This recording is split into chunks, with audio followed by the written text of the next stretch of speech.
Monday. Thank God that it's Monday. We got a whole week to get to doing what we need to do. Welcome to my channel.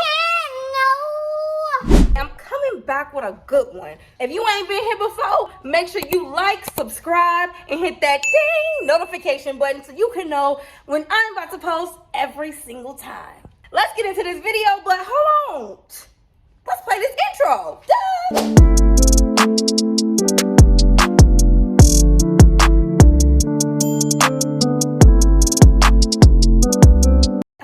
Tell y'all a crazy story, but this story is all about me. You know, this page is about me spilling my tea, and that's what I'm about to do.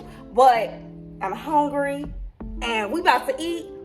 Made me a little breakfast sandwich, and then we're gonna get into this story. Let's go.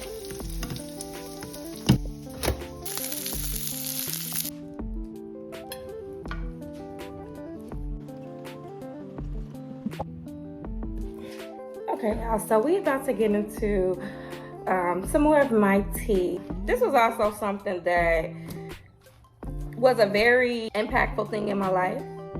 So before I start spilling my tea, I'm gonna take a few bites of my sandwich.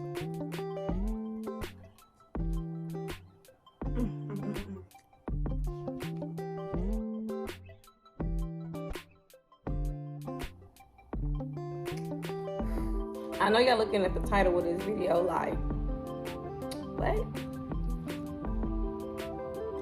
So this is a story all about how my life got twisted upside down.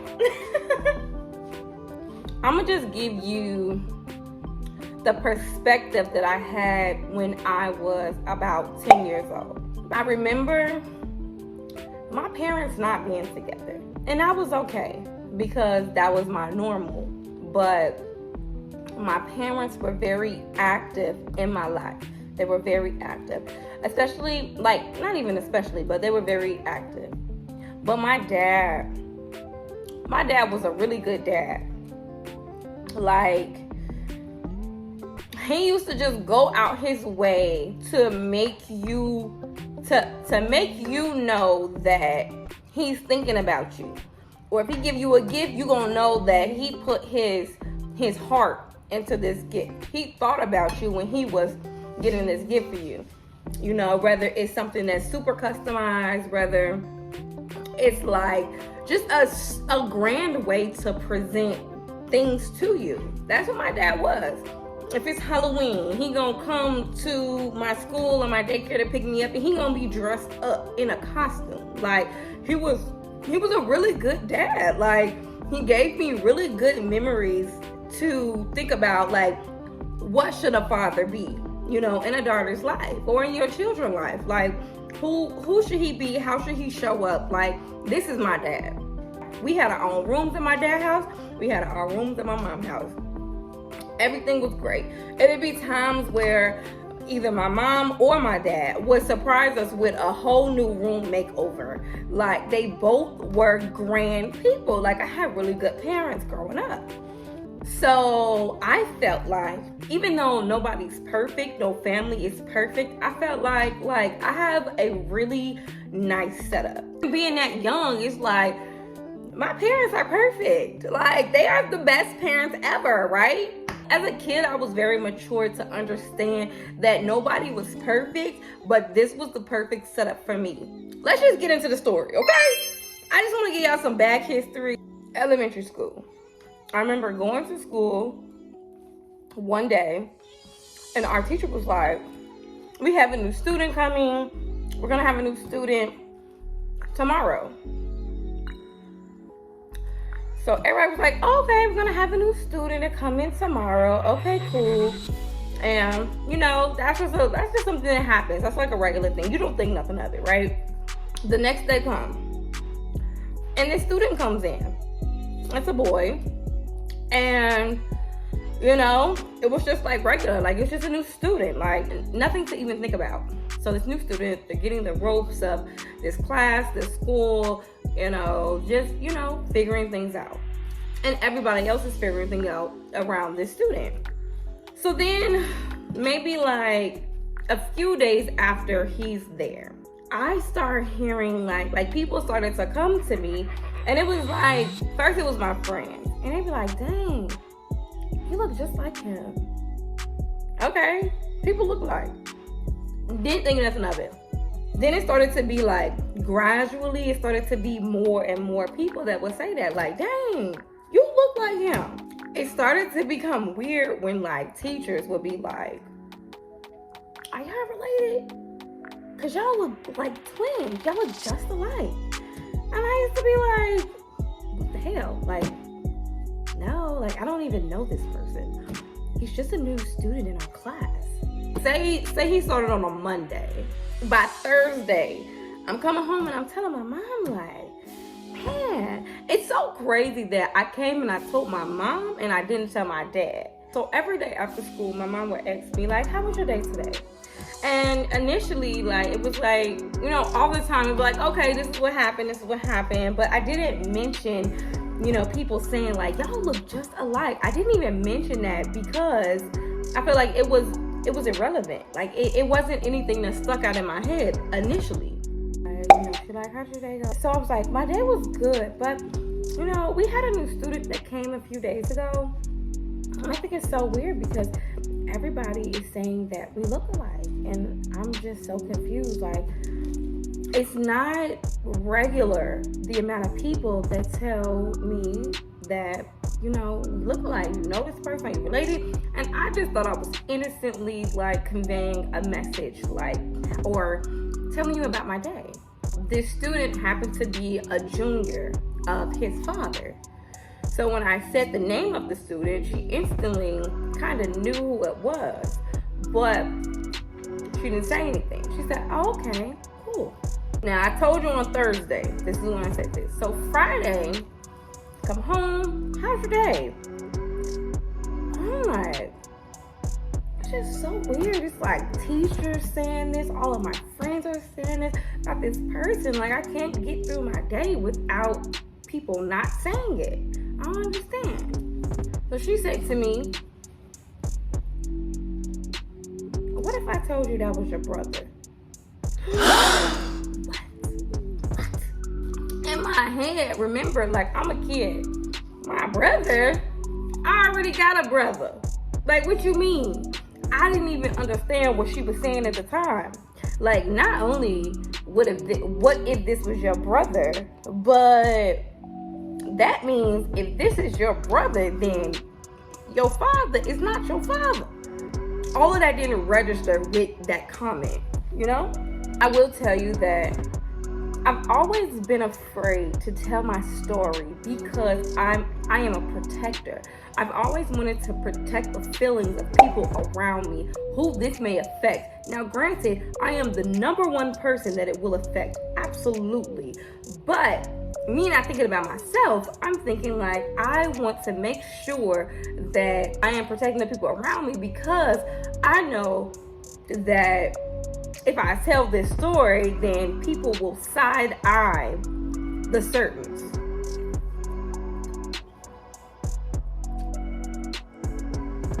When she said, what if that's your brother? I'm like, what do you mean if that's my brother? I already have a brother. What are you talking about? How can that be my brother? And she like, well, your dad may not be your dad. 11-year-old mind, I'm like, I don't even know what that means. What you mean my dad can be my dad? My dad's always been my dad. You know, so a little time went by. I remember me and this new student would come to school. And you know, when you were in elementary school, you got these cubbies that like your teacher will put like your work in. They'll put reminders to your parents, you know, permission slips. They'll put all the things that you need to take to your parent. They'll put it in your cubby. So I just remember at a certain time after that conversation, this new student would bring papers and they would put it in my cubby. Cause his parents told him, take this and put it in her cubby. I would go to my cubby, I would take the stuff out, and I would take it to my mom. Then my mom would give me papers and be like, put that in his cubby. So we were just exchanging information as innocent children, not knowing anything about it, and put it in each other's cubbies. This is the way that our parents were able to communicate. Whole time, this is like paternity test information. We don't even know this. So I remember a day I came home and my mom was basically like, we're gonna take a test and we're gonna figure out if such and such is your father. Now I'm like, in my head I'm like, oh my God, I love my dad. I love my dad so much. Do not tell him this information, because I don't want him to treat me weird. I don't want him to treat me differently. Like, he's such a good dad. I love him so much. Like, I don't want him to know. And now that I'm older and have had certain conversations with my mom and my dad, I figured out that my dad was like, don't tell her that I know, because I don't want her to think that I would treat her differently. Don't tell her that I know. This is how much in alignment we were. Crazy. My mom like, okay, we're gonna go over to their house and we are going to take a test. Now, you hear what I say. I say go over to their house because my alleged biological father, in my mind at the time, alleged, like I'm like, no way this could happen, like no way, we're just like doing something, was married and had been married for a long time. So, okay, go over to the house and This was my first time entering the new students' like home. Like, this is weird because you don't expect to go to, like, you in school and there's a new student. You go to their house like 2 weeks later. Like, I don't even know this dude. I didn't know, at the time, I wasn't watching Warrior and stuff at that age. So I didn't know what a paternity test was or what it entailed or any of that. So I just go, we go over there. I'm like, okay, this is nice. And I go in and I meet them, the father and the wife. And I meet them and I'm just like so innocent, just like, okay, hi everybody, like, yeah, I'm such and such, and yeah. There was probably like some type of small talk or whatever, but I remember taking that test. I remember getting the mouth swab where they put the long Q-tip in your mouth and they rub it against your jaw. I remember that vividly.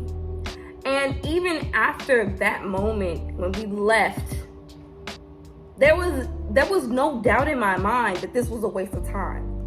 This is a waste of time. Even though I don't even understand the depth of what just happened, but this is a waste of time. Like, whatever though. We're meeting new people. Innocent little 11-year-old. Like, a few weeks passed by. I remember like being a kid and my dad would like yell at me at something I was doing wrong. And in my head, I'd be like, I hope you're not my dad. And I would think that, like, just being a kid, like, you just pouting, you just like saying anything. You're saying things that you don't realize, like, the depth of what you're saying. But just pouting, being a kid, I'd be like, man, I wish, in my head, not out loud, like, I wish, you're not even my dad. But like, I think about that and I'd be like, girl, what the fuck? But the results come in. We were like, I grew up in a Pentecostal church, very close to like the pastor. He was like a family friend and like all of that. So I remember my mom, and then if I could put my adult mind in it, I feel like that she was not strong enough to read it for herself. Maybe because she knew the results, maybe because she was afraid of the results, just maybe because of whatever. But I remember she took us to our church. It wasn't like a day where we had service or anything. But I remember we went to the church And she was like, you know what? I'm gonna have Pastor read it off for us. I'm gonna have him. We're gonna go to his office and he's gonna read it for us. So, going to church, we go to his office. We both sit down. So it's like a desk. He's in the back of the desk, and we're in the front of the desk. It's 2 seats, and they're sitting down side by side. Open that paper up, and he's like, I don't know verbatim what the paper said, but I do remember him saying 99.9999, basically saying this stranger is your father. This student is your brother. And even in that moment, I was like, what does that even mean? What did you tell you? Like, what? It doesn't mean anything. I'm about to go home and be with my daddy anyway. Like, But as time started to unravel, I started to realize, like, things started to, like, change and shift. I remember being thrown into this whole other family. I still have my mom, I still have my dad, but in the meantime, we're gonna throw you into this family because this is your family. And that was very traumatic for me, to be thrown into these strangers. It wasn't where my mom took me over there and she stayed with me. She would drop me off, or he would come pick me up. And like, you want me to intertwine with your family. Like, granted, I'm not grown. Yes, I'm a kid, but I still have an understanding of like what's weird, what's odd, what makes me feel uncomfortable. So now I'm in this family. Automatically, I already had 2 siblings, but automatically I have an additional 3 siblings. 3 siblings. Now, granted, this was during the school year, so we still gotta go to school on Monday and be in the same classroom as brother and sister, and nobody knows. Think about what that does to a child. Maybe he may have his own traumas, but for me, I didn't want anybody to know. I didn't want anybody to look at me different or treat me different. I had family on my dad's side. My dad who raised me, I had family on that side. So I didn't want them to look at me like, oh, you ain't really my niece, you ain't really my cousin, you ain't really none of this. Like, I didn't want that. So I didn't want anybody to know. And because this wasn't a random man, this man was known in the area and he was married. He had his own family. I didn't feel like I belonged. Even being dropped off over there, trying to intertwine myself in their family and become family and feel like that it's a family, like, it was weird to me because these people don't act like my people. These siblings don't act like my siblings. So like, it was weird to me. Nothing about it was normal. It didn't feel organic. It didn't feel anything. Now that I'm older, you have to think about you being married to your husband, and then your husband, say you married for like 10, 15 years, and your husband comes and he tells you, I got a kid that's 10, 11 years old. And then that kid comes into your home, and that kid reminds you of the hurt that this situation caused you. I wasn't able to process the process of me being alive. It was just so much chaos created because of me finding out who my real father was. I had 2 brothers and a sister. The sister never liked me. She never liked me. She would walk past me like I didn't exist. We would be in the same store, and she would walk past me like I did not exist. And that used to like tweak my mind out because it's like, I didn't ask to be here. I didn't ask to be an illegitimate child. I didn't ask to be a bastard. I didn't ask for any of these things. I am literally just here, you know? I literally felt like my existence was shameful, you know? we are the exact same age. We're in the exact grade. We're in the exact class. We have the exact same teachers. We have the same friends. And none of my friends knew. Because I'm like, oh no, this is crazy. This gonna make my mama look crazy. This gonna make everybody look crazy. I don't want to do that because I'm a protector. I want to make sure you straight before I make sure I'm straight.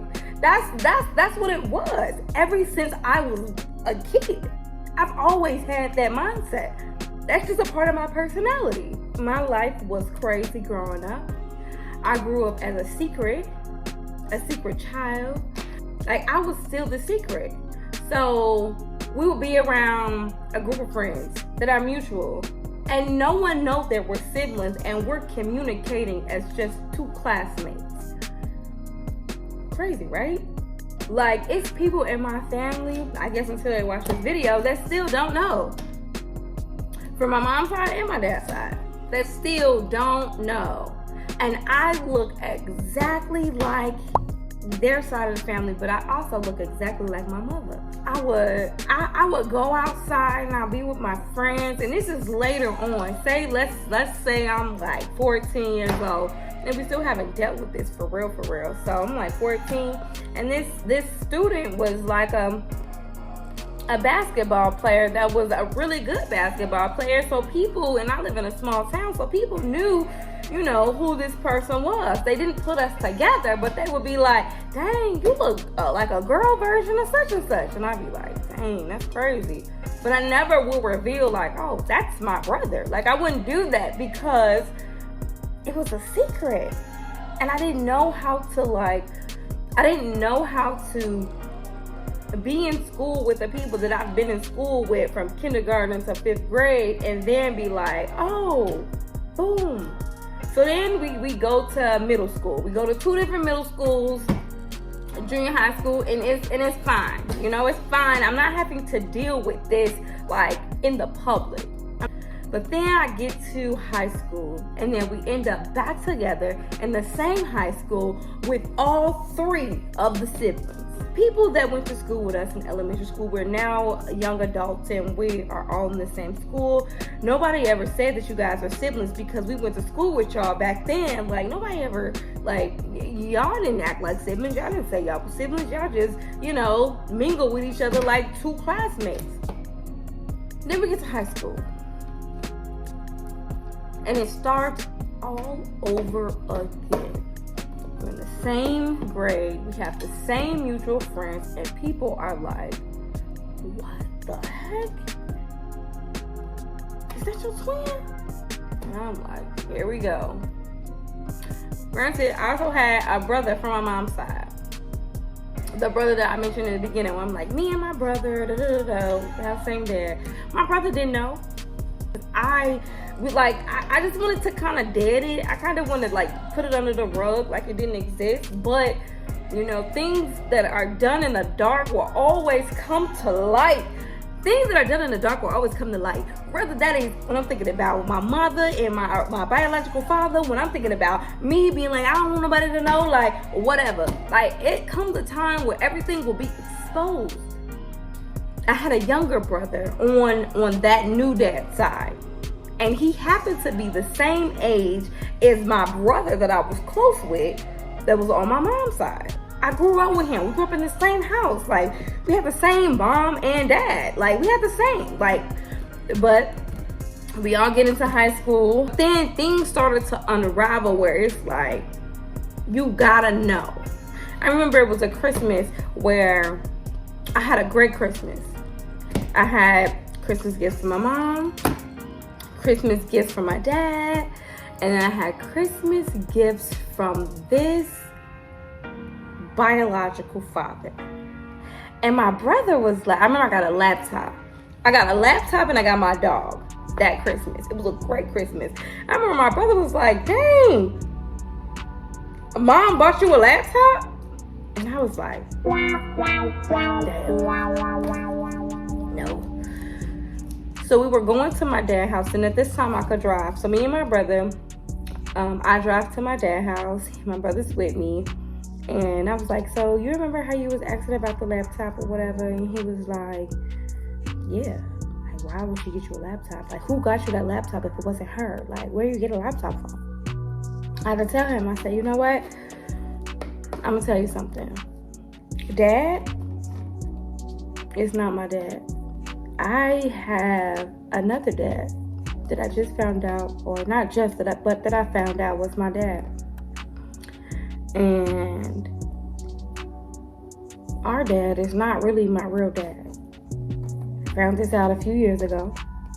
I didn't want to tell nobody. And that's who got me the laptop. Now, granted, he went to school with all of us, so he knew exactly who I was talking about when I said the name. He like, what? And I'm like, yeah, like, such and such is my dad. You know such and such. His dad is my dad. We got the same dad. And he like, what? Like, yeah, that's who got me the computer. He went silent and we never talked about it until years later. But the coolest thing is that my daddy never stopped treating me like I was his daughter. Like, that's what I always loved. He never let me know that he knew. Even though it was a situation where it's like, I don't want you to know. And he like, I don't want you to know that I know. On the same frequency, on the same wave, and alignment. Because we love each other. That's why I appreciate my dad so much. Like, my dad, whew.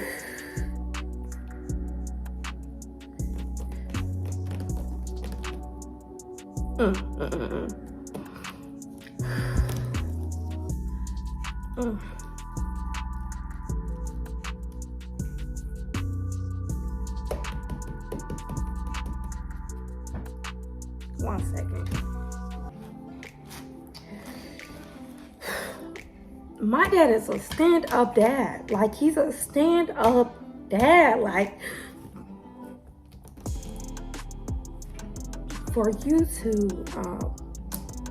you to take me in and not want me to know because you don't want me to feel no type of way. And for me to be like, I love you so much, I don't want you to like feel no type of way towards me. Like, I think that's some stand-up shit. You know what I mean? I think that's like when things are divine. You know, when things are meant to be how they supposed to be. Like, when things are divine. Like, you know, God works in mysterious ways. I love that man with all of my heart. You know, my whole heart. I love him so much. And it's crazy because I want to love who created me as much as I love my dad. But it's like my dad set the standard so high that like anybody that come in lacking, I'm gonna see it immediately because this is not my normal. You know, my biological dad, you know, he's a good dad, I guess. I mean, not even I guess. He's a good dad, but the connection is not all the way there. There's a lot of emotion and a lot of outside people that influence the bond between the two of us. You just got all of these influences that are emotionally involved that will distract, you know, what needs to actually happen. These two people that are blood, this person that helped to create this person, they need to create a bond which should be a father and a daughter creating a bond. But the way that I was created, that bond was pulled and yanked on and stressed on and was influenced, you know? I think that has been the first traumatic things that happened in my life, and it has also molded me into the person that I've become. And I don't want to say become in a present sense. I'm going to say become in a past tense because I'm old enough to heal. I'm not where I used to be, but I can't say that that situation did not affect me. I had immature adults in my life. I had adults that didn't know how to deal with situations in a healthy way. I had adults in my life who were not emotionally intelligent. Those situations I learned from. You know, some people can be a product of what they have seen, but some people can also be the product of what they don't want to be. So I was the product of what I didn't want to be, but that didn't mean that these situations and all of the trauma that happened, all of the arguing, all of the fighting, all of the tit for tats and all of this, like that doesn't mean that that didn't affect me. I'll hear the whispers and the, oh, I think that's such and such. That's her. That's her. Oh, that's her. That's what's the name, daughter. You know, they did this. And it's like, being the product of gossip, being the product of infidelity, being the product of a scandal, being the product of a secret, being the product of... This is a Maury episode. You are not. And certain things that you can learn from that can make you make better and more healthy decisions for your life. And this was one of those situations. I am 32 years old and I'll be 33 in 2 weeks. And it's unfortunate that 20 plus years later that this situation is still affected, but I choose not to let it affect me. My tea is, when I was 11 years old, I took a paternity test and I found out that my father that I lived with at the time was not my father. That is my tea. That is my truth. That is my story. That is my life. That is a part of my existence. I will no longer be ashamed or try to protect in a way that it silences me. Getting it out, you're able to move forward. So Silk's advice of the day is don't be afraid to live your truth, no matter what that means to anybody else but you. Courage is in the truth, because why? A lie will be so much easier. So no matter how anybody make you feel, never be afraid to tell your truth. And sometimes it's not easy, because guess what? If it was easy, everybody would do it.